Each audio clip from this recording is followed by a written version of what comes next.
mostly talaga, dinidisrespect nila.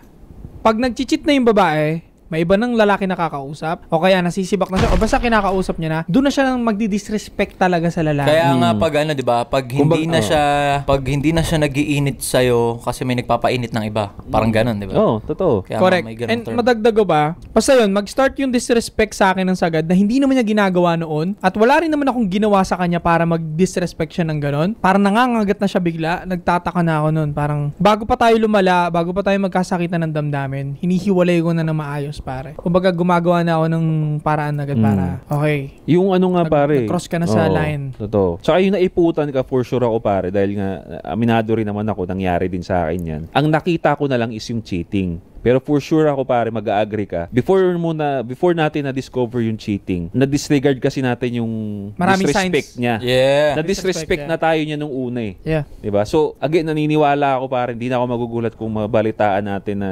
merong cheating issue na to si Aisha because the fact na kaya niya ngang sabihin yun, meaning may sinusubo na nga talaga siyang... Tama yung sinabi na to. Oo, Yeah. na nagme-make sense yun pare.